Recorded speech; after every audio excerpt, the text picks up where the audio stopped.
නමෝ තස්ස භගවතු අරහතු සම්මා සම්බුද්දස්ස සාදු සාදු සාදු. ගෞරවනීය මහා සංඝරත්නයන් අවසරයි, ශ්‍රද්ධා සම්පන්න පින්නතුනි, අද හවස ධර්ම දේශනාව රංජීව විතාන පතිරණ මහතාගේ අනුග්‍රහය ඇතුව සිද්ධ වෙන්නේ. එතුමාගේ මවගේ 82 වෙනි ජන්මදිනය නිමිති කරගෙන ඒ මවට සෙත් පැතීම, ජීවත්ව සිටින පියාට සෙත් පැතීම, ඒ වගේම Tamanගේ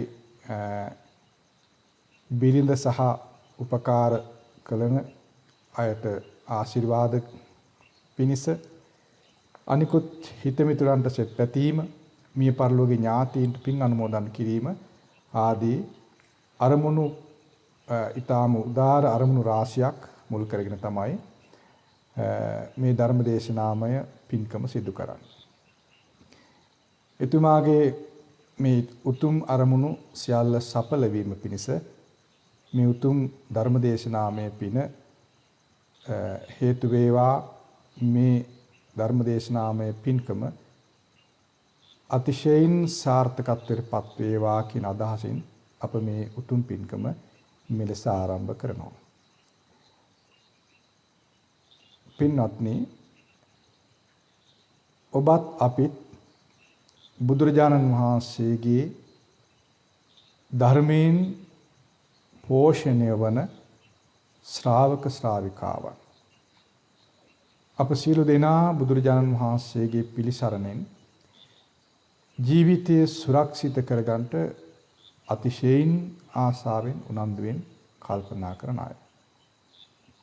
ඒ නිසා ඒ බුදුරජාණන් වහන්සේ පිරිනිවන් පාලා බොහෝ කලක් ගියත් ධර්මයේ ස්වභාවය උතුම් වන නිසා, ශ්‍රේෂ්ඨ වන නිසා, නුවණැති පින්වන්ත දෙවියන්ට වේවා මිනිසුන්ට වේවා අදත් ධර්මයේ පිළිසරණ, භාග්‍යතුන් වහන්සේගේ පිළිසරණ, තෙරුවන්ගේ පිළිසරණ එදාමෙන් අදත් එකසේම පවතිනවා.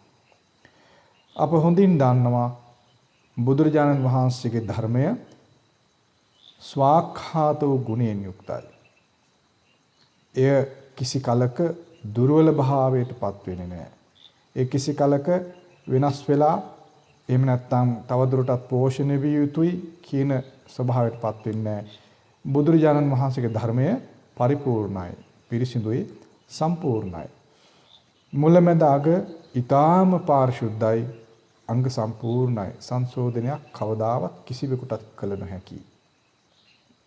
ඒ නිසා බුදුරජාණන් වහන්සේගේ ධර්මය සම්දිට්ඨික ගුණයෙන් යුක්තයි. කියන්නේ මෙලවදීම අවබෝධ කළ යුතුයි, අවබෝධ කළ හැකි. ඒ අවබෝධ කළ යුතු ධර්මය අකාලිකව අවබෝධ කළ හැකි දෙයක්.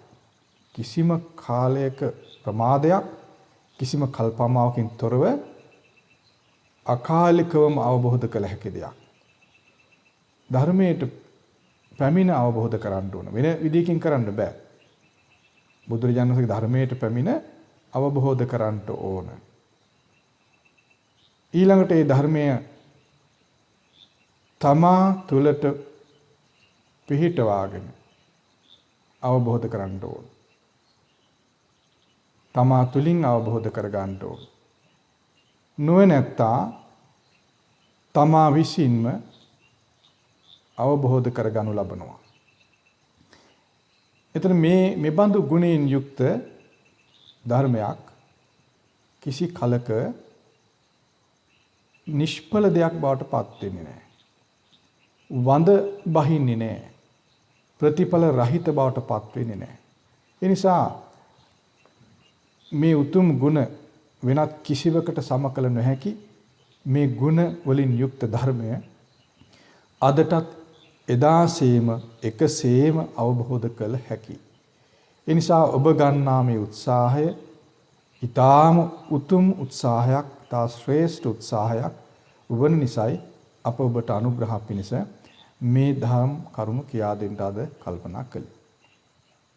පින්වත්නි අද අප ඔබට කියලා දෙන්න කල්පනා කළා. ඊටාම උතුම් දහම් කරුණු අඩංගු සන්දිට්ඨික වශයෙන් අවබෝධ කළ හැකි මෙලවදීම අවබෝධ කළ යුතු අකාලිකවම අවබෝධ කළ හැකි අවබෝධ කළ යුතු උතුම් කරුණු වලින් යුක්ත සූත්‍ර දේශනාවක් අද අප ඔබට සිහිපත් කර දෙන්න කල්පනා කළා. අද අපි කතා කරන්නේ පාතාල සූත්‍රය තුල අඩංගු දහම් කරුණු. මේ දේශනාවේ නම කුමක්ද? පාතාල සූත්‍රය. මේ දේශනාව අඩංගු වෙන්නේ සංයුක්ත නිකාය 4 කියන පොත් වහන්සේ තුල. බලන්න මෙහි නම කුමක්ද? පාතාල සූත්‍රය. අද මා හිතන්නේ මේ පාතාල කියන වචනය, පාතාලය කියන වචනය ලොකු කුඩා කාටත් ඊටා හුරු වචනයක්. නමුත් බලන්න අප ඊටාම සංවේගයටපත් වෙනවා නුවණැත්තා සදහවන්තයා අතිශයින් සංවේගයටපත් වේවි බුදුරජාණන් වහන්සේගේ ධර්මය කොතරම් මිනිසුන්ගෙන් ඈතට ගිහිල්ලාද? එහෙම නැත්නම් මිනිසුන් කොතරම් ධර්මයෙන් ඈතට ගිහිල්ලාද? ධර්මයේ අර්ථ සහිත දහම් පද අද වෙනත් දෙයකට භාවිත වෙන බව ඔබට තේරෙයි. පාතාලය කියන වචනේ ඇසූ ගමන් ඔබ කාටත් එන අර්ථය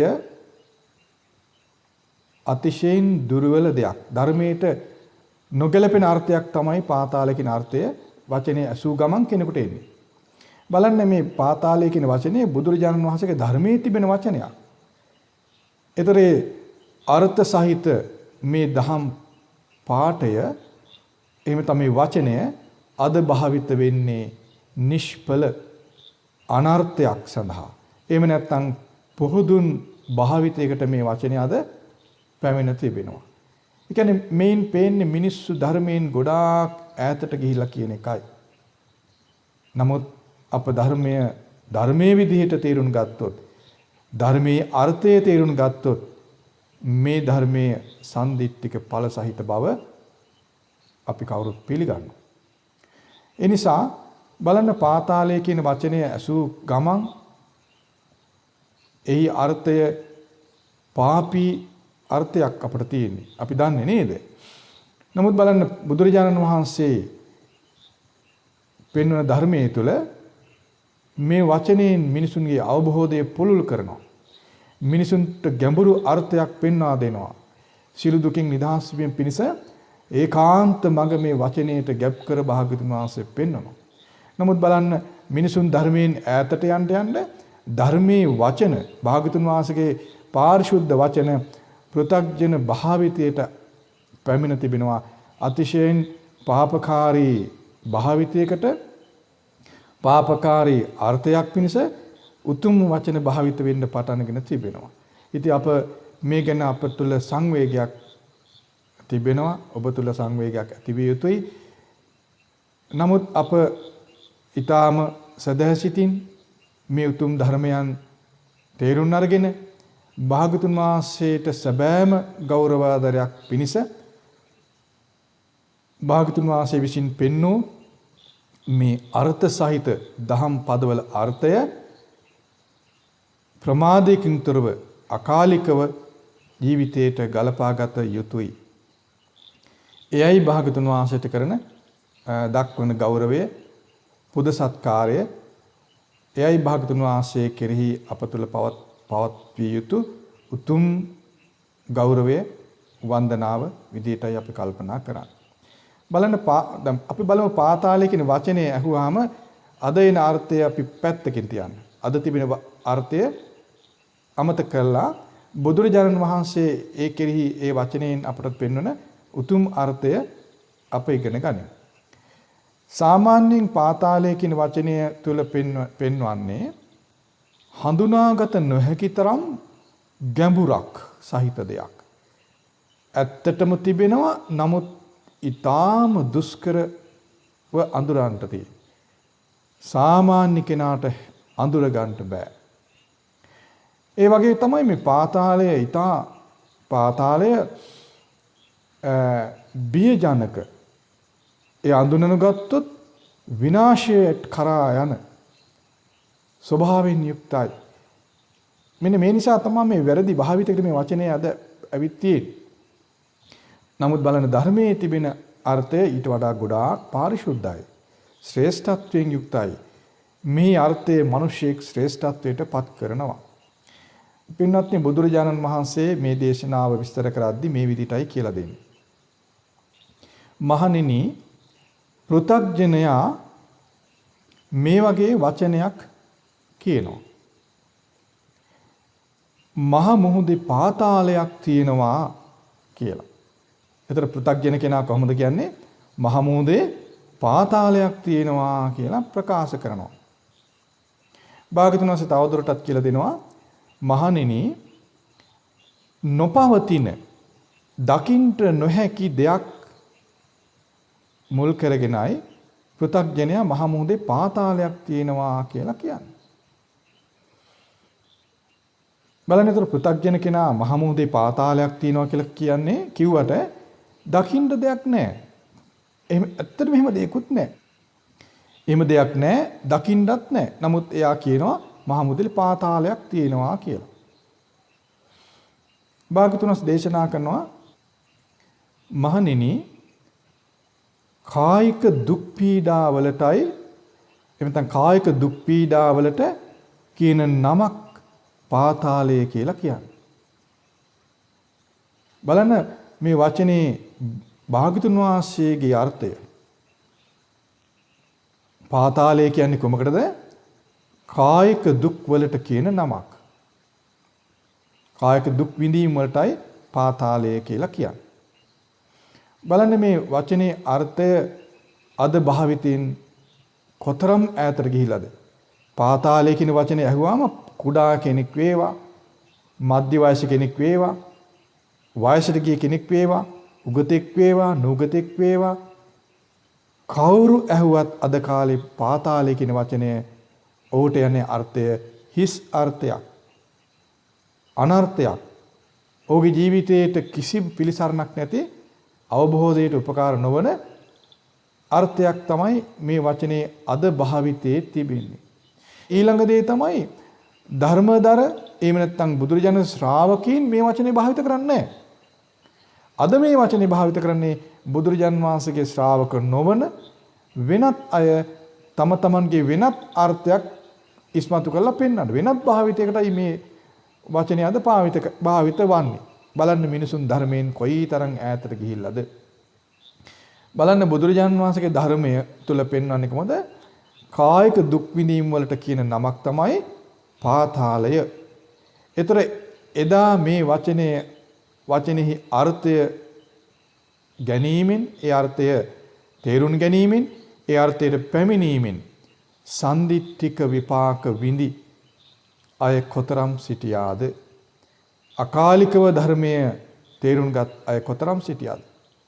අද මේ වචනේ ඇහුවාම අහන කිසිවෙක් මං හිතන්නේ මේ වචනේ අහන මේ කාලේ කිසිවෙක් බුදුරජාන් වහන්සේගේ ධර්මෙහි පෙන්වා දෙන අර්ථය ලබා ගනී කියලා. ඔවුන්ට වෙනත් අර්ථයක් තමයි කැවිලා තියෙන්නේ.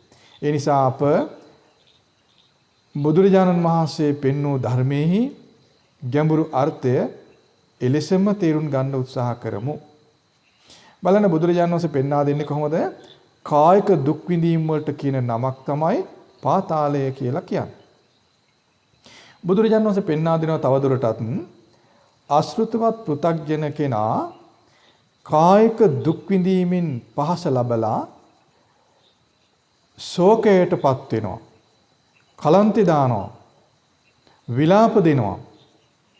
ඊළඟට විලාප තියෙනවා, පපුවට අත් වලින් ගහ ගන්නවා.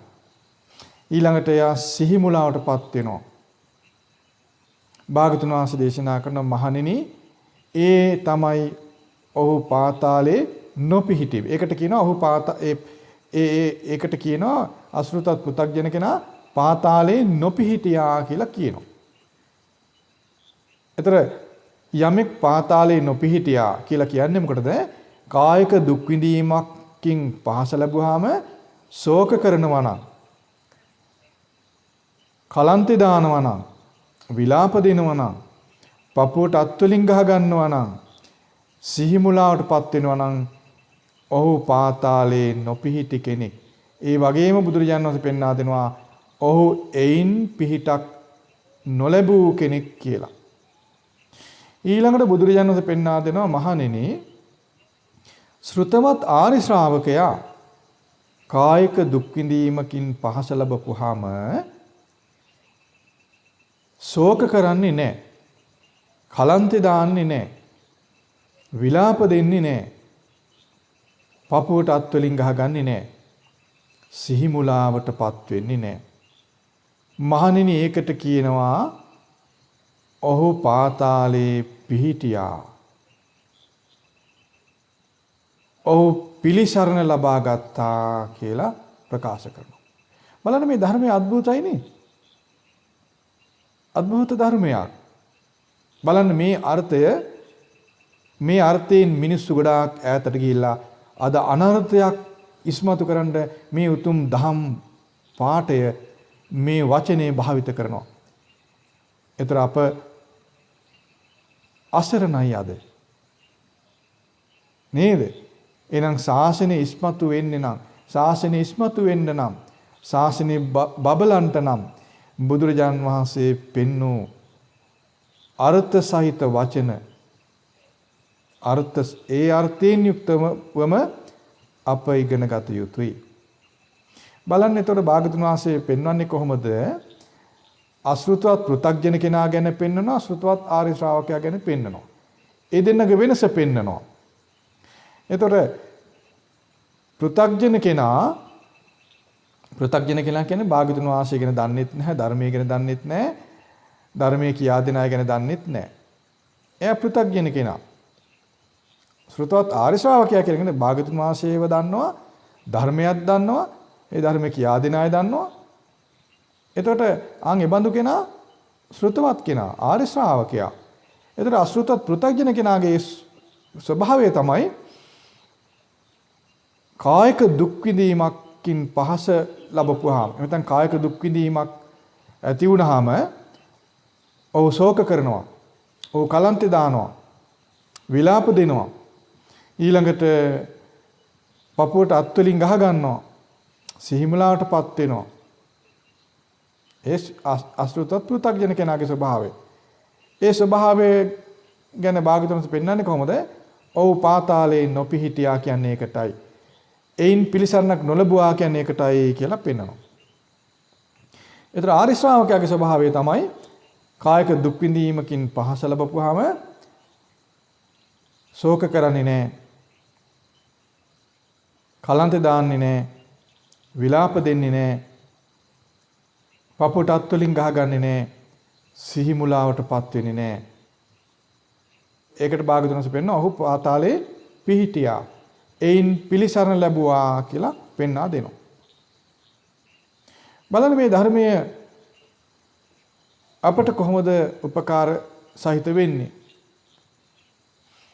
අප මේ ධර්මයෙන් කොහොමද අර්ථය ඉස්මතු කරගන්නේ කියලා කල්පනා කරන්න. කායික දුක් විඳීමක් හඳුන්වන්නේ කොහොමද? පාතාලය කියලා. කායික දුක් විඳීම් වලට බුදුරජාණන් වහන්සේ පෙන්වන්නේ පාතාලය කියලා.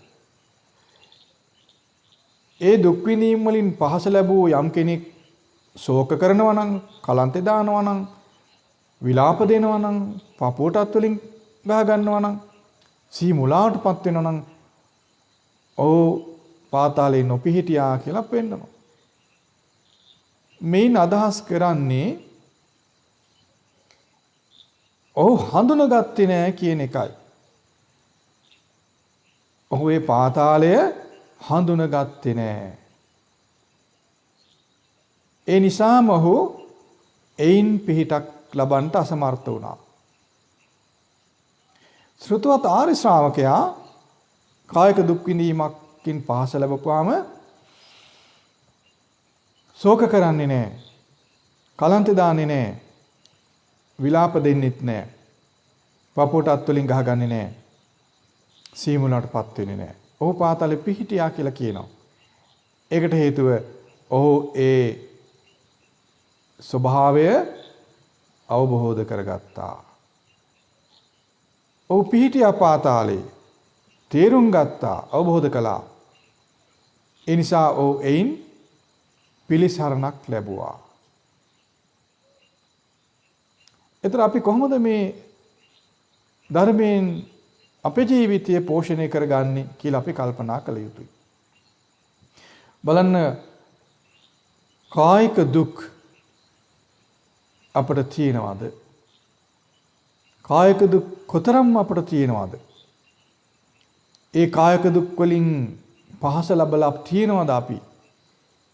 කායික දුක් වලින් අපට තව දුරටත් පහස ලබන්න වෙයිද කියලා කල්පනා කරන්න. කායික දුක් විඳින අවස්ථාව, විඳපු අවස්ථාව ඔබට මතක ඇති. ඒ කායික දුක් විඳිනකොට අප කෙලෙසද හැසිරුනේ? අප කොහොමද ඒට මුහුණ දුන්නේ? බුදුරජාණන් වහන්සේ පෙන්වන දෙආකාරයක් තියෙනවානේ. එක්තරා පිරිස් දෙකක් ගැන පෙන්නනවා. නේද?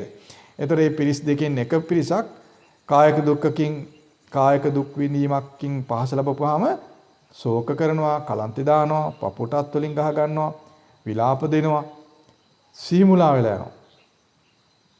තව පිරිසක් ඉන්නවා ඒ වගේ දුක් විඳීමක් ඇති වුනහම ශෝක කරන්නේ නැහැ, විලාප දෙන්නේ නැහැ, කලන්තේ දාන්නේ නැහැ, පපුවටත් වලින් ගහ ගන්නෙත් නැහැ, සීමුලාවටපත් වෙන්නේ නැහැ. දැන් අපි බලන්න ඕන මේ දෙපිරිසෙන් අපි කොයි වගේද කියලා හොයලා බලන්න ඕන.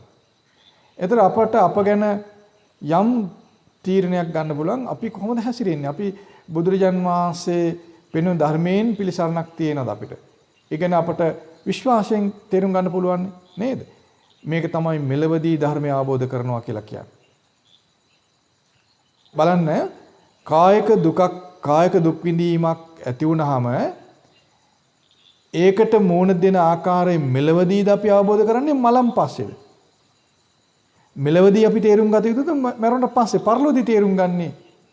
කායික දුක් විඳීමකදී ඒකට අප මූණ දෙන්නේ කොහොමද කියන දේ අප තේරුම් ගත යුත්තේ මෙලවදී. දැන් තරුණ කාලේ, මැදි වයසේ, වයසට ගියාම මේ ඉන්න වයසදීම මේ ධර්මයේ අප තේරුම් ගන්න ඕන. දැන් අපි තරුණ අයනේ ඉස්කෝලේ වැඩ තියෙනවා, විභාගේ තියෙනවා. එහෙම දැන් අපි ළමයි ලැබෙන්න විවාහ වෙලා ළමයි ලැබෙන්න ඉන්නවා. ළමයා ලැබෙන්නකම් මුකුත් කරන්න බෑ. ඔහොම නේද ධර්මයේ පුරුදු කරන මිනිස්සු පමා වෙන්නේ. බලන විභාගයට පාඩම් කරන්න තියෙනවා කියලා ධර්මයේ පුරුදු කරන්න හොඳ නෑ කියලා හිතන්නේ. නේද? ධර්මයේ පුරුදු කිරීම විභාගයට අතිශයින් බාධාකාරී දෙයක් විදිහට අපි කල්පනා කරන්නේ. ඊළඟට විවාහයට සූදානම් වෙනවා, මඟුල් උත්සවයට සූදානම් වෙනවා. ධර්මයේ පුරුදු කිරීම අතිශයින් බාධාක් විදිහට මිනිස්සු කල්පනා කරන්නේ. දැන් ළමයා ලැබෙන්න ඉන්නවා. දැන් හිතනවා මේ ළමයෙක් ලැබෙන්න ඉන්නවා, මේ වෙලාවේ මොන බණ භාවනාවක්ද මේක බෑ වෙලාවක් නැහැ කියලා තමයි කල්පනා කරන්නේ. ඊළඟට කියනවා දැන් නම් ලෙඩ හොඳටම අමාරුයි, කොන්දේ අමාරුයි, නැගිට ගන්න බෑ. එහෙම නැත්නම් දනිස් අමාරුයි, කකුල් කැඩිලා, අත් කැඩිලා අමාරුයි, වේදනාව වැඩි. ඉතින් මේවා වුණා තියාන මොන බණ භාවනාවද කියලා හිතනවා, කතා කරනවා මිනිස්සුනේ. ඊළඟට වයසට ගිහිල්ලා මේ සීලාටවත් තේරෙන්නේ නැහැ. ඒ අයට කියලා වැඩකුත් නැහැ කියලාත් හිතනවානේ. දැන් බලන්නකෝ බුදුරජාණන් වහන්සේ පෙන්වන ධර්මයේ දේශ බලනකොට ධර්මයේ පුරුදු කිරීමට බාධායි කියන හේතු හරිද කියලා අපි කල්පනා කරන්න ඕනේ නේද? බලන්න මෙතන පෙන්වන්නේ මොකක්ද? කායික දුක් විඳීමකින් පහස ලබනකොට යමෙක් ඒ දුක් විඳීම මුල් කරගෙන ශෝක කරනවා නම්, කලන්තේ දානවා නම්, විලාප දෙනවා නම්, පපුවටත් ගහගෙන අඬනවා නම්, සිහිමුලාවටපත් වෙනවා නම් ඔහු පාතාලේ නොපිහිටි කෙනෙක්. එමෙතන අයින් පිළිසරණක් ලැබලා නැහැ. ඒ කියන්නේ මේ ධර්මයේ එමෙතන මේ කායික දුක් ස්වභාවය ගැන අවබෝධයකින් තොරයි කියන එකයි මේ පෙන්වන්නේ. ඒ කියන්නේ අවබෝධයක් නැහැ. ඉතින් යම් කෙනෙක් මේ කායික දුක් විඳීමකින් පීඩා විඳිනකොට නැත්නම් කායික දුක් විඳීමකින් පහස ලැබෙද්දී ඔහු ඒකින් ශෝක කරන්නේ නැත්නම් කලන්ත දාන්නේ නැත්නම් පපුටත් ගහගෙන අඬන්නේ නැත්නම් විලාප දෙන්නේ නැත්නම් සීමුලාවටපත් වෙන්නේ නැත්නම් ඔහු ඒ පාතාලේ පිහිටි කෙනා එයින් පිළිසරණක් ලැබලා ඒ කියන්නේ ඔහු ඒ ස්වභාවය අවබෝධ කරගෙන ඔහු ශ්‍රාවකේ බලනකොට කායික දුක් විඳීම අපිට ලැබෙන වෙලාව කොයි වෙලාවද කියලා අපිට නිශ්චය කරන්න පුළුවන් කමක් නැහැ නේද? ඒතකොට ඒක ළමා කාලේ, තරුණ කාලේ, මැදි වයසේ විවාහ වුණාම ළමයි ලැබෙනකොට, ලෙඩ වෙනකොට, බඩගින්න මේ හැම දෙයකින්ම හැම වෙලාවෙම කායික දුක් තියෙනවා. එහෙනම් ධර්මය අවබෝධ කරගත යුතු වෙලාව තරුණ කාලේදීද විභාගේ ඉවරුනහමද ළමයා ලැබුණට පස්සේද කෑම උයලා ඉවර වෙලාද මෙහෙම නිශ්චය කර ගැනීම වැරදි නේද? ඒ නිශ්චය කර ගැනීම අතිශයින්ම දොස්සහිත දෙයක්, මුලාවක්, වැරදි අර්ථ ගැනීමක්. ධර්ම අවබෝධය ධර්මයේ පුරුදු කර ගැනීම පිණිස වයස් පරතරයක්, කාල පරතරයක් කිසිවක් නැති බව දැන් තේරුම් ගන්න. එහෙනම් ධර්මයේ අවබෝධයේ පිණිස උවමනා කරන දේ තමයි පිරිසිදු දහම් දැනුම. ධර්මයේ අර්ථය නිවැරදිව දැනගෙන සිටීම. එයින් ශ්‍රද්ධාවටපත් වෙනවා. ධර්ම අවබෝධයට උමන කරන ශ්‍රද්ධාවයි. ශ්‍රද්ධාව තියෙන විභාගයට පාඩම් කරන ළමයට ධර්ම අවබෝධය ඒ වෙලාවෙදි කරගන්න පුළුවන්. ශ්‍රද්ධාව තියෙන ළමයා ලැබෙන තින අම්මට ඒ වෙලාවෙදි ධර්ම අවබෝධය කරන්න පුළුවන්. ශ්‍රද්ධාව තියෙන කායික අසනීපෙන් පෙළෙන කෙනාට ඒ වෙලාවෙදි ධර්ම අවබෝධය කරන්න පුළුවන්. ශ්‍රද්ධාව තියෙන කුඹුරු කොටන කෙනාට ඒ වෙලාවෙදි ධර්ම අවබෝධය කරන්න පුළුවන්.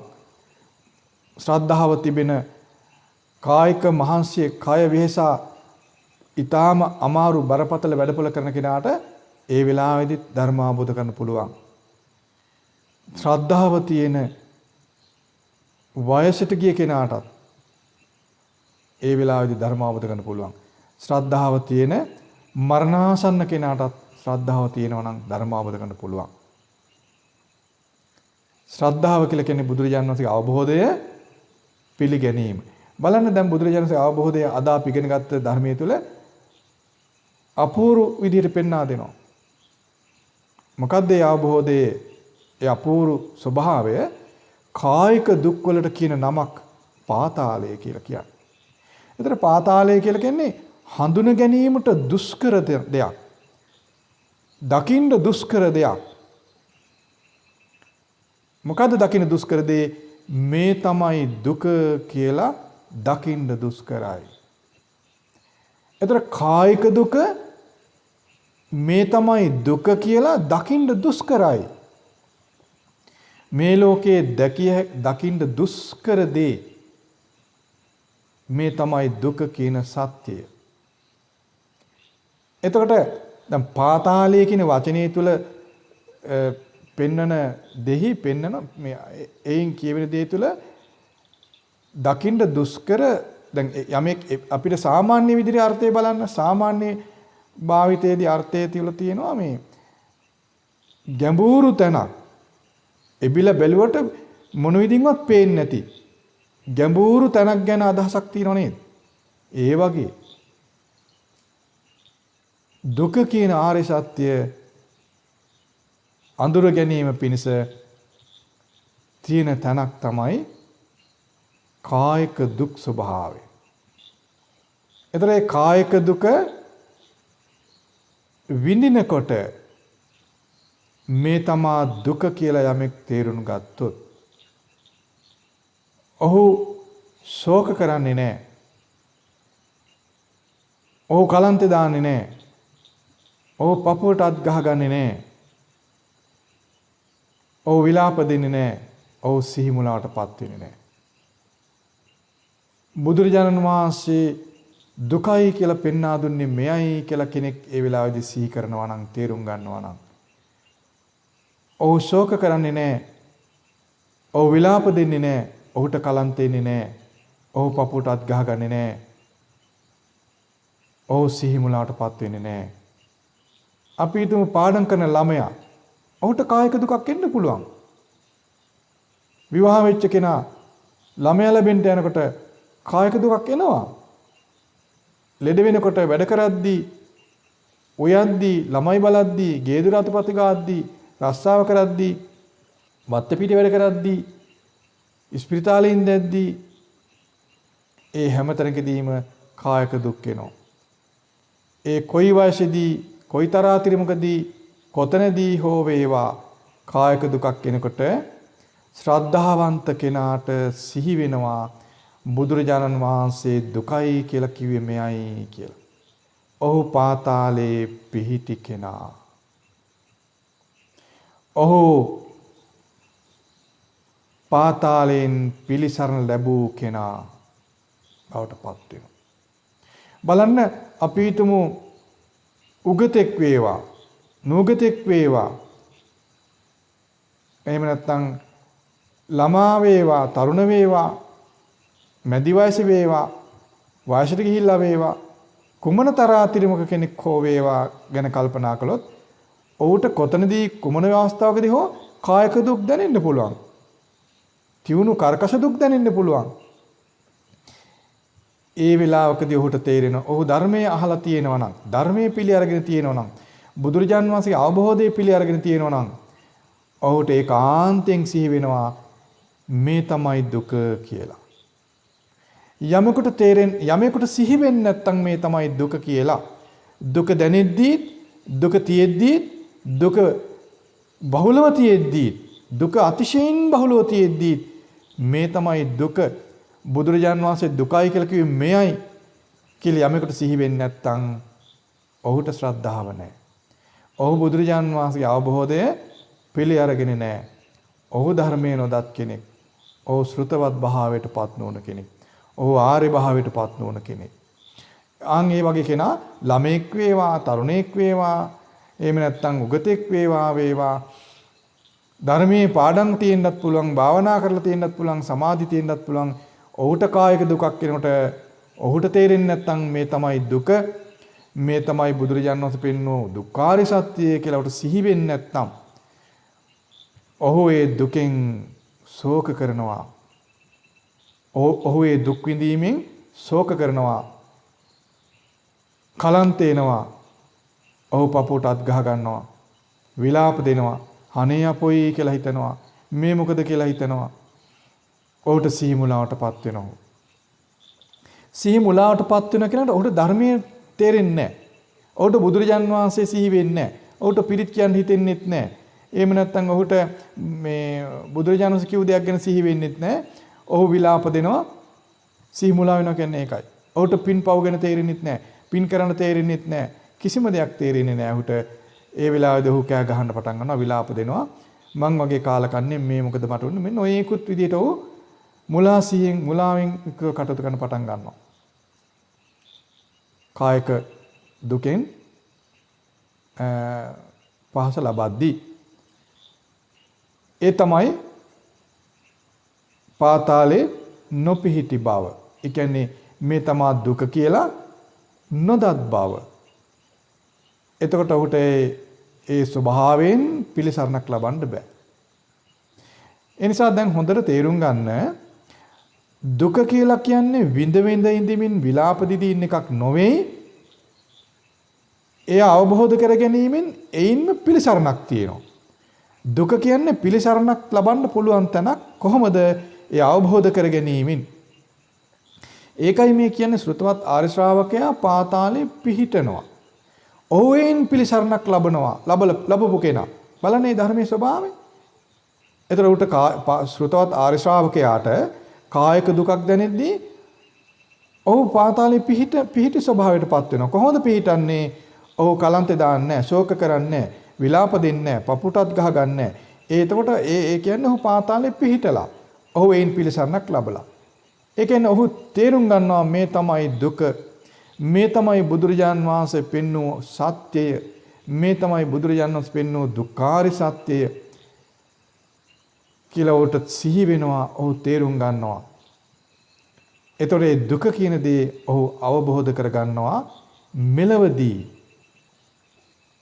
තමා තුළින් ඒ වෙලාවේදීම කල්පමාවකින් තොරව අකාලිකව කියන්නේ ඒකට මෙලවදීම ඔහු තේරුම් ගන්නවා මේ තමයි දුක කියලා. ඒතර ඒක සම්දිට්ඨික බව. ඒ වෙලාවේදීම ඔහු තේරුම් ගන්නවා මේ තමයි බුදුරජාන් වහන්සේ පෙන්වූ දුක්ඛාරි සත්‍ය කියලා. අකාලිකයි, ප්‍රමාදයක් නැහැ, කල්පමාවක් නැහැ. ඒතර ඔහු ධර්මයට පැමිණිලා යහෝ ඒ දේ කරන්නේ, ඒ තේරුම් ගන්න. වෙන විදිහකින් බෑ. ඒතර ඔහු තමා තුළින්ම ඒ දේ තේරුම් ගන්නවා. ඔහු ධර්මය ගැන දන්න කෙනෙක් මෙලවදීම ඔහු ඒ දේ තේරුම් ගන්නවා. බලන්න එතකොට ශ්‍රද්ධාව නැති කෙනා, බුද්ධ වචනේ නොපිළගන්න කෙනා කායික දුක් විඳීම් විඳ කෙරවලක් නැති කායික දුක් විඳීම් විඳ ඔහු කරන්නේ කොමක්ද? ශෝක කරනවා. උට කලන්තය ඇතෙනවා. විලාප දෙනවා. පපුටත් ගහ ගන්නවා. සිහි මුලාවෙන් යුක්තව වාසය කරනවා. ඒතර අවබෝධ කළ හැකි දේ ඕනතරම් මතුවේ වෙනවා. අවබෝධ කර යුතු දේවල් ජීවිතේ පුරාම තියෙනවා. ළමා කාලෙද, තරුණ කාලෙද, පාඩම් කරද්දිද, විභාගෙ ලියද්දිද, විවාහ උත්සවයට සූදානම් වෙද්දිද, මඟුල් ගෙදරදීද, ළමයා ලැබෙද්දිද, ළමයා ලැබෙන්න ඉද්දැද්දිද, බත් උයද්දිද, බත් කනකොටද, කෑවට පස්සේදීද, නිදාගනිද්දිද, නිින්දෙන් අවදි වෙද්දිද, නානකොටද, කුඹුර කොටනකොටද මේ කොතනදී කායික දුක් තියෙනවා. සුළු වේවා මහත් වේවා කායික දුක් කොච්චරනම් තියෙනවද? ඒතර බලන්න අවබෝධ කළ යුතු දහම් නිමිත්ත, අවබෝධ කළ යුතු දේ අපේ ජීවිතේ නැග එනවා. ජීවිතයේ පුරාවටම අවබෝධ කළ යුතු දේවල් ඉස්මතු වෙවි පේනවා. ඉස්මතු වෙවි පෙනෙද්දී ඇයි අපට ඒක අවබෝධ නොවෙන්නේ? මේ තමා දුක කියලා ඇයි අපිට නොපෙනෙන්නේ? ඇයි අප ඒ පාතාලේ නොපිහිටන්නේ? එකම හේතුව තමයි මේ තමා දුක කියලා පෙන්වූ ඒ බුදුරජාන් වහන්සේගේ අවබෝධය නොපිළිගැනීම. වෙන දෙයක් නොවේ. ඒ භාගතුන් වහන්සේගේ අවබෝධය නොපිළිගෙන අපි හිතනවා, අපි කියනවා දැන් මට කාලයක් නැහැ මේ පාඩම් කරන කාලේ. දැන් මට වෙලාවක් නැහැ මේ මඟුල් උත්සවයට සූදානම් වෙනවා. දැන් වෙඩින් එකට සූදානම් වෙනවා. දැන් ධර්මයේ පුරුදුන කාලයක් නැහැ. දැන් මේ gedara dore වැඩ වැඩි කාලේ. දැන් ධර්මයේ පුරුදුන කාලයක් නැහැ. එහෙම නැත්නම් අපිට රස්සාව වැඩි, වතු පිටිවල වැඩ වැඩි. ළමයින්ගේ වැඩ වැඩි. එහෙම නැත්නම් දැන් අපිට අසනීපයි. හොඳ නොවන රෝගයක් තියෙනවා. කලක් තිස්සේ මේ තෙල් බෙහෙත් ගන්නවා, පත්තු බඳිනවා, ඇටකටු බිඳලා අමාරුවෙන් ඉන්නේ. මේ වගේ දේවල් කියා දැන් අපිට ධර්මයේ පුරුදු කරන විවේකයක් නැහැ. මේ වගේ හේතු පෙන්වනවා.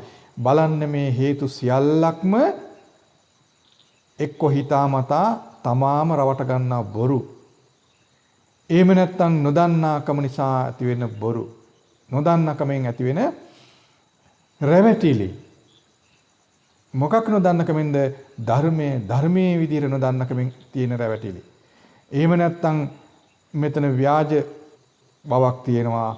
කාමයන්ට ගිජු වෙලා, කම්සපට ගිජු වෙලා, කාමෙහි සුළු ආස්වාදයට ගුදුරු වෙලා, ඒකට ඇලී ගැලී ඉන්න නිසා ධර්මයේ අර්ථය ගන්න මැලි වෙනවා.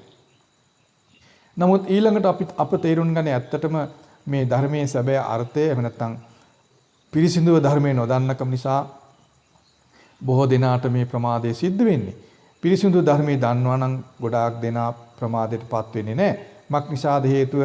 පිරිසිදුව ධර්මයේ දන්නවා නම්, යලි ධර්මයේ හොඳින් අහනවා නම්, ධර්ම අවබෝධයට උමනා කරන නිමිති ජීවිතේ පුරාම තිබෙනවනේ.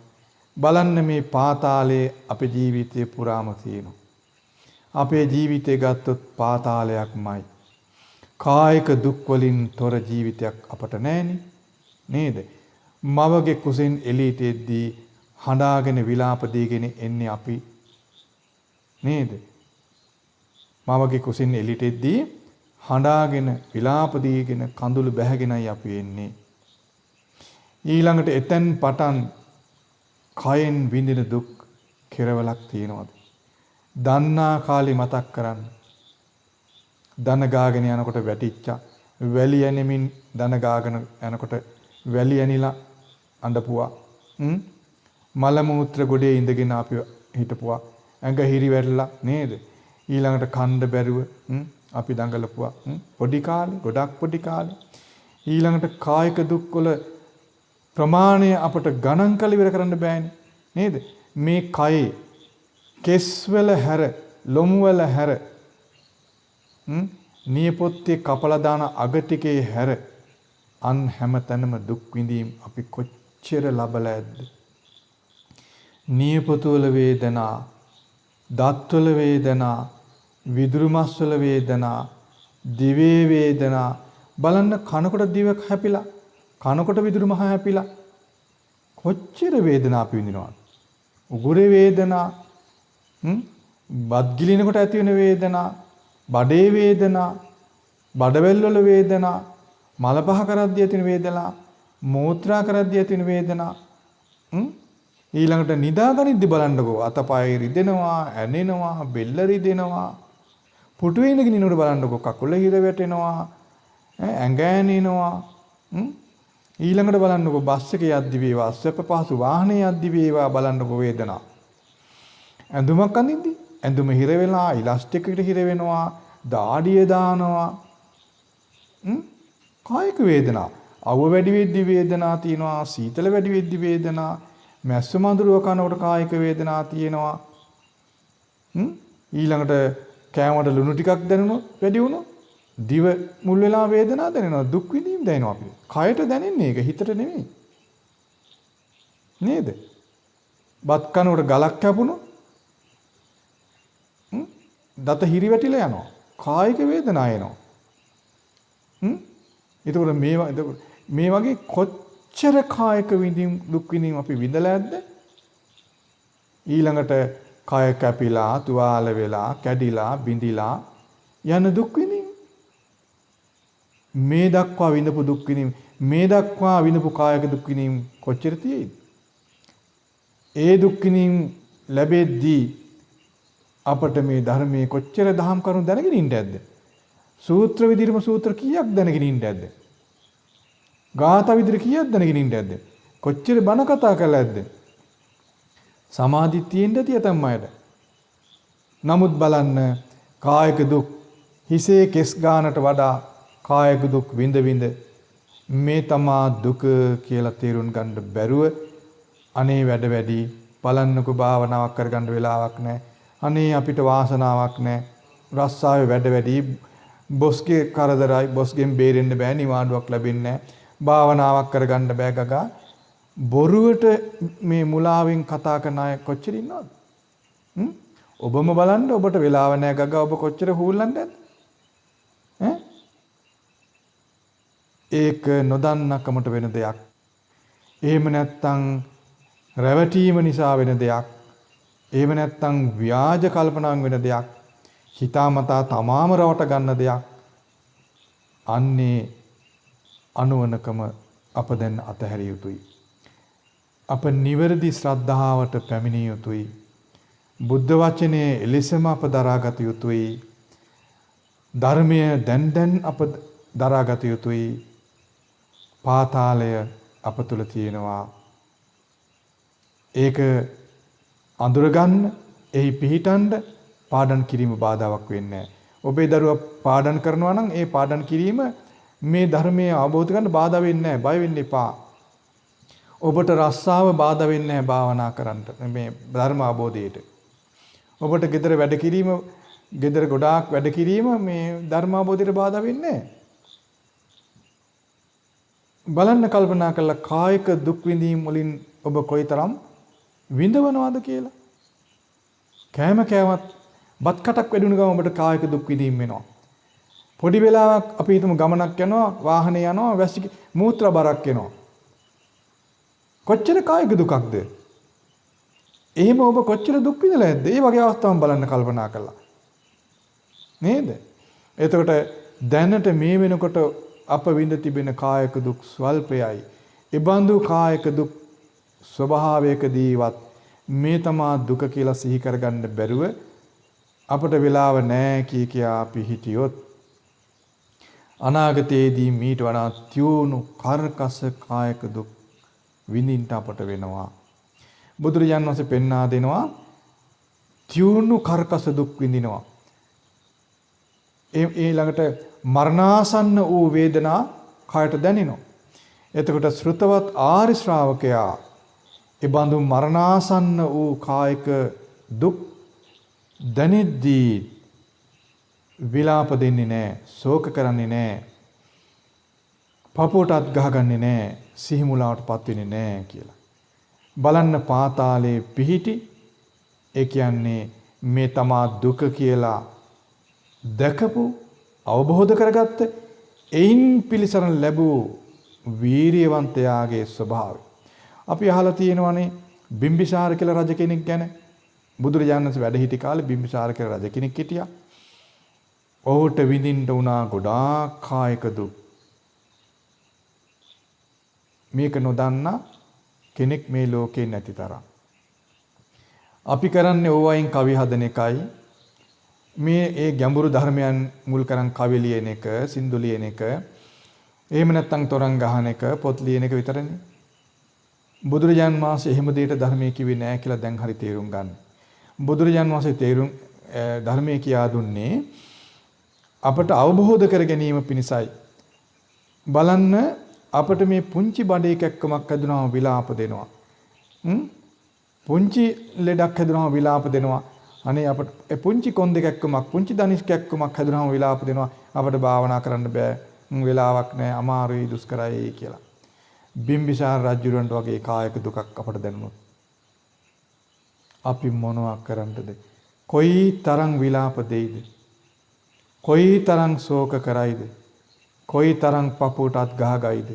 අනේ මම මේ තරම් හොඳ දේ කළා තියෙද්දිත් මට වැඩක් උනේ නෑ කියලා ශෝක කරાવી. මොකද අපට සමහර අය කතා කළාම කියනවා. අපට සමහරු කියනවා අපි මෙච්චර පින් කළා අපිට සැනසීමක් නෑ. අපි මෙච්චර හොඳ දේ කළා අපිට සැනසීමක් නෑ කියලා කියන අය ඉන්නවා. එතකොට බලන්න ඒකට හේතුව කුමක්ද? ධර්මයේ විදියට තේරුම් නොගෙන සිටීමයි ඒකට හේතුව. ඒ නිසා ධර්මයේ ඉගෙන ගන්න අප කවුරුත් බුදුරජාණන් වහන්සේ පෙන්වූ ධර්මයේ ඒ විදිහටම අර්ථ සහිතව දරා ගන්නට ඕන. අන්න එතකොට ඒ ධර්මයේ පිළිසරණ ලබන්නට අපට කාලය ඕන තරම් තියෙනවා. ඒ සඳහා නිමිති ඉස්මතු වෙවි එනවා මේ මිනිස් ජීවිතයේදී. ඒකයි මිනිස් ලෝකයේ ධර්මාබෝධයට සුදුසු තැනක් බවට පත් වෙන්නේ. කායික දුක් ගොඩාක් තියෙන තැනක් මිනිස් ලෝකයේ. ඒ වගේම ඒ කායික දුක් අවබෝධ කළ හැකි ස්වභාවයක් තමයි මිනිස් ජීවිතය. කායික දුක් මීට වඩා තියෙන තැන් තියෙනවා. තිරිසන් ලෝකයේ මීට වඩා කායික දුක් තියෙනවා. හැබැයි අවබෝධ කරන්න බෑ. මක් නිසාද? බුදුබණ එහෙ නැහැ. ඒ නිසා අවබෝධ කරගන්න බෑ. කායික දුක් තියෙනවා. പ്രേත ලෝකේ කායික දුක් තියෙනවා. හැබැයි ධර්මයේ එහෙ නැහැ. ඒ නිසා අවබෝධ කරගන්න බෑ. නිරේ කායික දුක්, කෙරවලක් නැති දුක් කායික නිරේ තියෙනවා. එහෙත් ධර්මයේ නැති නිසා අවබෝධ කරගන්න බෑ. නමුත් මිනිස් ලෝකේ කායික දුක් තියෙනවා, ධර්මයේ තියෙනවා. අවබෝධ කරගන්න පුළුවන්. කරගන්න බැරි නම් හේතුව තමයි ධර්මයට සමීප නොවීම, ධර්මයෙන් ඈතට යෑම. වෙන කිසිම හේතුවක් නැහැ. දැන් බලන්න පාතාලයේ කියන දහම් වචනය අද භාවිතයට ගන්නෙ මොකටද? අවබෝධයට නොවේයි. හිස් පෘථග්ජන භාවිතයේ කාරණාවක් සඳහායි මේ උතුම් දහම් පදය භාවිත වෙන්නේ. ඒතර අපේ ධර්මයෙන් කොච්චර ඈතට ගිහිලාද? මිනිසුන් සාමාන්‍ය විවහාර දැනුමින් පෝෂණය වෙද්දී ධර්මයෙන් ගොඩාක් ඈතට ගිහිල්ලා. අපි දැන්වත් මේ උතුම් ධර්මයට සමීප විය යුතුයි. ඒතර අපට කාලය ඕන තරම් තිබෙනවා. ධර්මය අවබෝධයේ පිණිස ඒ ධර්මයේ නිමිති අපේ ජීවිතය තුළ ඕන වෙලාවක ඉස්මතු වෙනවා. බත් කන කොටත් ඉස්මතු වෙනවා. නිදාගනිද්දිත් ඉස්මතු වෙනවා. වැඩපොළේදී වේවා, පයින් යද්දී වේවා, අවුවෙන් දැද්දී වේවා මේ ධර්මයේ අවබෝධයට උවමනා නිමිති ඉස්මතු වෙනවා මේ ජීවිතේදී. නැහැ කියලා කියනනම් ඔහු අනුවණේ එහෙම නැත්නම් සතකපට කෙනෙක්. ඔහු සැබවින්ම ප්‍රත්‍යඥ කෙනෙක්. මිනිස් ලෝකෙත් ධර්ම අවබෝධ කරන්න බැහැයි කියලා කියනවා නම් ඒකට වෙන තැනක් නැති බව අප තේරුම් ගත යුතුයි. කායික දුක් අඩු තැන්වල මේක කරන්න බෑ. ධර්මයේ නැති කායික දුක් තියෙන තැන්වලත් මේක කරන්න බෑ. ධර්මයේ තිබෙන කායික දුක් තිබෙන මිනිස් ලෝකේ මේ තමා දුක කියලා තේරුම් ගන්නට උවමනා කරන්නේ ශ්‍රද්ධාව පමණයි. ශ්‍රද්ධාව තියෙන අපට මේ තමා දුක කියලා තේරුම් ගැනීමෙන්ම ප්‍රඥාව ඉපදෙනවා. ඒතර අපට ශ්‍රද්ධාවක් තිබෙනවා ප්‍රඥාවක් තිබෙනවා.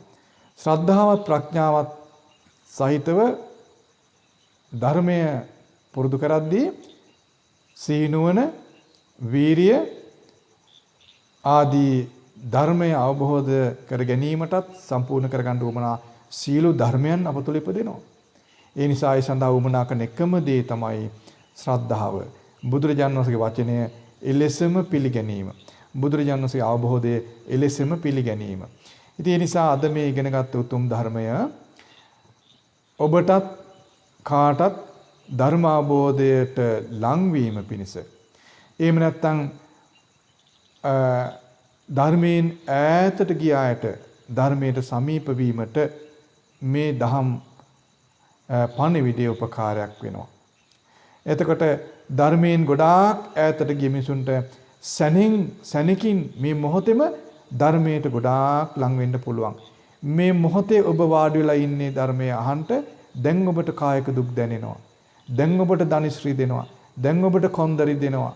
දැන් ඔබට කුසේ බඩගිනි වේදනා දැනෙනවා. දැන් ඔබට සීතල හෝ උණුසුම හෝ දැනෙනවා. මේ සියල්ල කායික දුක්. දැන් ඔබට හිතන්න පුළුවන් මේ තමා දුක. මේ කායික දුක මේ තමා දුක්ඛාරි සත්‍යය. බුදුරජාන් වහන්සේ අවබෝධ කළ යුතු දුක කියලා පෙන්වන්නේ මෙයයි කියලා ඔබට දැන් සිහි වෙනවා නම් දැන් ඔබ පාතාලයේ පිහිටලා දැන් ඔබ ඒන් පිළිසරණ ලබන්න පටන්ගෙන දැන් ඔබ මේ පටන් ගත්තොත් ඔබට මින් ඉදිරියේ දැනෙන හැම කායික දුකක්ම ඔබ අවබෝධ කරගනි මේ තමා දුක කියලා. ඔබ මේ මනුස්ස ජීවිතයේ දිනලා ඔබ පාතාලයේ පිහිටලා පාතාලයෙන් පිහිට ලබලා. ඒතර ඔබට ඔබ පාඩම් කරත් ඔබට කායික දුක් දැනෙනවා. ඔබට එතකොට පාඩමට බාධාවක් වෙන්නේ නැහැ මේ තමා දුක කියලා සිහි කර ගැනීමට. ඒක සිහි වෙයි. ඔබට අමාරුවක් වෙන්නේ නැහැ. ධර්මයේ දන්නවනම් සිහිවීම අපට ආයාසයක් ගන්න නැති දෙයක්. ධර්මයේ පිළිගත් කෙනාට මේ තමා දුක කියලා සිහි වෙන්න 아무තු මහන්සියක් ගන්නෙ නැහැ.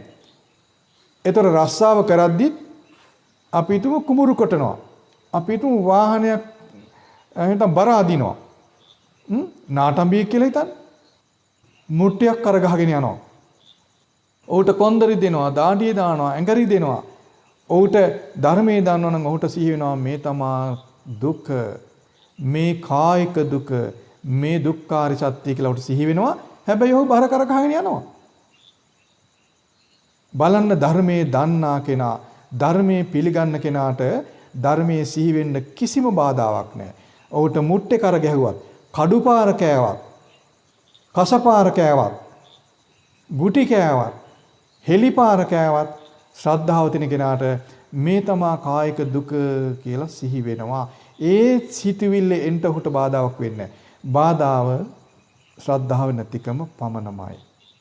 ඒ නිසා මේ මොහොතම ධර්මයට සමීප වෙන්න මොහොතක් වෙනවා. ඒකාන්තයෙන් ඔබට අපි සෙත් පතනවා ඔබ සියලු දෙනාට මේ සම්දිට්ඨකෝ අකාලිකෝ ඒහිපස්සිකෝ ඕපනායකෝ පච්චත්තං වේදිතබ්බෝ විඤ්ඤෝහි වන මේ ස්වාක්ඛාතෝ ධර්මය කිසි කලක වඳ නොබසින ඵල සහිත ධර්මය ඔබට පිළිසරණ පිණිස පවතින ධර්මයට සමීප වීමට මේ මොහොතම ඔබට උපකාර වේවා. මේ මොහොතේම ඔබ ධර්මයට සමීප වේවා කියලා සෙත් පතනවා ආශිර්වාද කරනවා. අද මේ උතුම් ධර්ම දේශනාමේ පින්කම සිද්ධ කළේ රංජීව විදාන පතිරණ මහතා. ඉතින් මේ උතුම් පින්කම සාර්ථකව සිදු වුණා කියලා අප කල්පනා කරනවා. ඔබේ සදහබර සිත, ශ්‍රද්ධාබර ගෞරවණීය සිත, පින් කැමැති සිත, ධර්ම අවබෝධයට ලැබී උතුම් සිත සතුටු වන බව අප පිළිගන්නවා. සතුටු වූ බව අපට කල්පනා වෙනවා. ඉතින් ඔබගේ සතුට බලවත් වේවා කියලා අපි යලි පතනවා. ඔබගේ ප්‍රාර්ථනා මුදුන්පත් වේවා කියලා අපි පතනවා. ඔබගේ මේ උතුම් සත්ක්‍රියාව නිසා තව බොහෝ දෙනා මේ උතුම් දහම් පණිවිඩය ලබනවා කියලා අපි දන්නවා. ඉතින් ඒ නිසා ඔබ කළ මේ සත්ක්‍රියාව මහා පින් රැස් වූ වචනින් නිම කළ නොහැකි තරම් උසස් පුණ්‍ය ක්‍රියාවක්. මේ රැස් කළ පින ඔබටත් ඔබේ සමීපතම සියලු දෙනාටත් උතුම් ධර්මාබෝධයේ පිණිස හේතු වේවා. විශේෂයෙන් රංජීව විදාන පතිරණ මහතා මේ උතුම් පින්කමින් රැස් වෙන පින අනුමෝදන් කරන්න බලාපොරොත්තු වෙනවා. අදට එහෙම නැත්නම් දෙසැම්බර් 12 දිනට වසර 82ක් පිරෙන අද ජන්මදිනය සමරන තමන්ගේ දයාබර මෑණියන් වන විනීතා ධනපාලනී මහත්මිය උපාසිකාව, ඒ වගේම එතුමාගේ දයාබර පියාණන් රත්නපාල විදාන පතිරණ මහතා, ඒ දෙපළට මේ පින උපකාර වෙලා නිදුක් නිරෝගී චිරජීවනය ලබත්වා. තෙරුවන් සරණ දෙවි රැකවරණ මේ පිනේ ආනුභාවය උදව් වෙලා උපකාර වෙලා සියලු යහපත සැලසේවා. උතුම් ධර්මාබෝධය ලබත්වා. ඒ වගේම වර්ෂ 2009 දී මේ පින්නතුන් නමින් මිය පරලොව ගියපු සිරිපාල විදාන පතිරණ, සෝමපාල විදාන පතිරණ කියන ඒ උපාසක පින්නතුන්ට පින් අනුමෝදන් කරන්න බලාපොරොත්තු වෙනවා. ඒ පින්නතුන් මේ පින් අනුමෝදන් වීමෙන් ඒ පරලොව ජීවිතය සපවත් කරගනිත්වා. ඉක්මන් භවයකදී නිවන අවබෝධ කරත්වා කියලා සාදුකාර පවත්වන්න. ඒ වගේම මේ අයගේ හිතාදර පින්වත් චතුරංග සහ දිනීෂා කියන දෙපළ Tamanගේ මේ 9 වෙනි විවාහ සංවත්සරය සමරනවා. ඉතින් එයාට සෙත් පතන්න කියලා අපට අපෙන් ඉල්ලා තිබෙනවා. ඉතින් මේ චතුරංග සහ දිනීෂා කියන දෙපළට අප රැස් කළ සීල පින් අනුමෝදන් වීමෙන් තෙරුවන් සරණ දෙවි රැකවරණ සහ මේ පිනේ ආනුභාවයේ මුල් වෙලා නිදුක් නිරෝගී බව ලබත්වා, චිරජීවනය ලබත්වා, ඊතා වාසනාවන්ත ජීවිතයක් ගත කර ශ්‍රාවකත්වයේ සපුරා ගනිත්වා කියලා සාදුකාර පවත්වන්න. ඒ වගේම මේ රංජීව විදාන පතිරණ මහතාගේ බිරිඳ ඉන්දිකා සුජීවනී මහත්මියටත් ඒ පින්නතුන්ට ගොඩාක් උදව් කර ඉතාලි ජාතික බෙරාර්දී මහත්මියට සෙත් පතන්න කියලා ඉල්ලා සිටිනවා. ඒ ඉතාලි ජාතික පින්වත් මහත්මියට මේ වර්තමාන කාලයේ තිබෙන මේ වසංගත රෝගයේ වැළඳී තිබෙන බව පෙන්වන අපට කියලා තිබෙනවා. ඉතින් විශේෂයෙන් අපි රංජීව මහත්මයාගේ බිරිඳට සෙත් පතනවා, ආශිර්වාද කරනවා. මේ පින්වත් අය ඊතා සදා සිටින් මේ මෙබඳු උතුම් පින්කම් කරන අය අද දිනේදී රැස් වෙන පින ඒ මහත්මියට අනුමෝදන් වෙලා ඉන්දිකා සුජීවනී මහත්මිය නිදුක් වේවා, නිරෝගී වේවා, චිරජීවනය ලබත්වා, උතුම් ධර්මාබෝධය ලබත්වා. ඒ සඳහා මේ පින උපකාරක ධර්මයක් වේවා කියලා සාදුකාර පවත්වන්න. ඒ වගේම ඉතාලි ජාතික බෙරාර්දී මහත්මිය අවුරුදු 94ක් වයස උපාසිකාවක්. එතුමිය මේ පින්නතුන්ට ගොඩක් උදව් කරන මහත්මියක් කියලා ප්‍රකාශ කරනවා. ඉතින් එතුමියට මේ අපි සෙත් පතමු, පින් අනුමෝදන් කරමු. තෙරුවන් සරණ දෙවි රැකවරණ අපරස් කළ සීල පින් අනුමෝදන් වෙලා ඒ ඉතාලි ජාතික 94ක් වයස තිබෙන ඒ වයෝ වෘද්ධ උපාසිකාව බෙරාර්දී මහත්මිය මේ ආබාධ නිමිත්ත මේ වසංගත රෝගයෙන් නිදහස් වෙලා සුවපත් භාවයටපත් වෙලා දීර්ඝායුෂ ලබත්වා කියලා පින් අනුමෝදන් කරන්න සාදුකාර පවත්වන්න. ඒ වගේම මේ පින්නතුන් බලාපොරොත්තු වෙනවා මේ ලෝකවාසී සියලු දෙනා අද දවසේදී බොහෝ කලක් තිස්සේම මේ බිහිසුණු වසංගතයට ගොදුරු වෙලා බයෙන් තැති ගැනීමෙන් වාසය කරනවා. ගොඩක් අය අසනීපිට ගොදුරු වෙලා. ඉතින් අපි මේ පින් අනුමෝදන් කරලා අපි ආශිර්වාද කරනවා, සෙත් පතනවා. තෙරුවන් සරණ දෙවි රැකවරණ මේ පිනේ ආනුභාවයේ මුල් වෙලා මේ අසනීපිට ගොදුරු සියලු දෙනා ඊතා ඉක්මනින් සුවපත් භාවයටපත් වේවා, සුවපත් භාවයටපත් වේවා. යලි මෙබඳු බිහිසුණු උවදුරකට කිසි කලක භාජනය නොවේවා, ගොදුරු නොවේවා කියලා සාදුකාර පවත්වන්න. ලෝකවාසී සියලු දෙනා මේ බිහිසුණු උවදුරින් නිදහස් වේවා, මේට හසු නොවේවා. මේ රෝගය, මේ උවදුර, එහෙම නැත්නම් මේ වසංගත රෝගය තෙරුවන් සරණින් බුදුරජාණන් වහන්සේගේ අප්‍රමාණ ගුණානුභාව බලයෙන්, ධර්මයේ අප්‍රමාණ ගුණානුභාව බලයෙන්, ආර්ය මහා සංඝරුවනේ අප්‍රමාණ ගුණානුභාව බලයෙන්, දෙවියන්ගේ දේවානුභාව බලයෙන්, සත්පුරුෂ ගුණගරුක මිනිසුන්ගේ සත්ක්‍රියානුභාව බලයෙන්, යම්තා පින්නතුන් විසින් රැස් කරන පිනෙහි අනුභාව බලයෙන් මේ වසංගත රෝගය ඊතා ඉක්මනින් ලෝකයෙන් තුරන් වේවා, තුරන් වේවා, තුරන් වේවා. සියලු දෙනා සුවපත් වේවා, සුවපත් වේවා, නිදුක් වේවා, නිරෝගී වේවා. උතුම් ධර්මාභෝධය සලසා ගනිත්වා. සාදු සාදු සාදු. සියලු දෙනාට තෙරුවන්ගේ අනන්ත ආශිර්වාද හිමි වේවා.